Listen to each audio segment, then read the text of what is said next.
Assalamualaikum children. How are you today? Alhamdulillah. Hope all of you are doing fine with your family at home. Are you fasting today?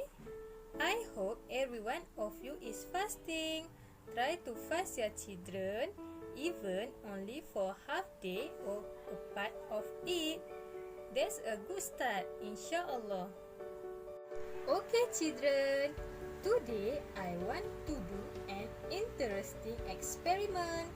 The experiment is called Rainbow Magic Skittles Experiment.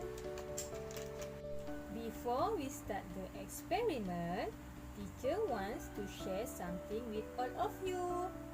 Have you seen a rainbow before? Yes, I'm sure you have seen a rainbow, right? A rainbow usually appears after rain.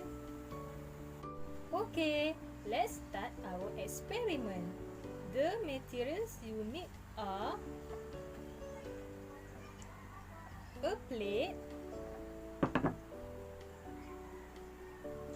warm water, and of course, the Skittles candies too. Arrange the Skittles in the single row colored pattern around the edge of the plate.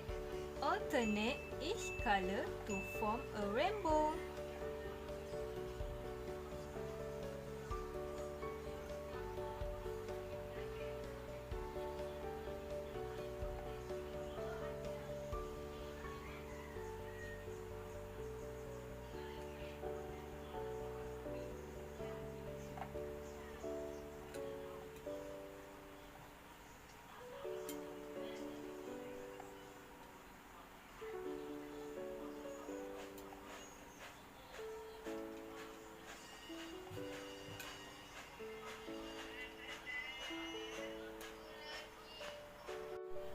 Pour over warm water in the middle and make sure you pour enough water to cover all the Skittles and the plate itself.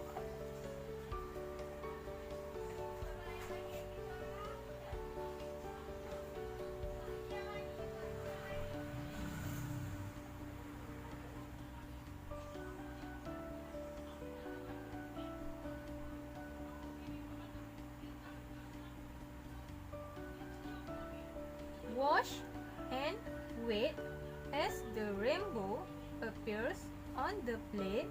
The colors will move towards the middle and create a wheel of colors. Wow! See? It already forms a rainbow. The colors look just like a rainbow. It is so beautiful. Okay children, you can conduct this experiment with your parents or your older siblings at home. Okay, bye. See you again. Don't forget to subscribe to our channel and click on the notification bell to stay updated. Thank you. Assalamualaikum. Selamat berpuasa.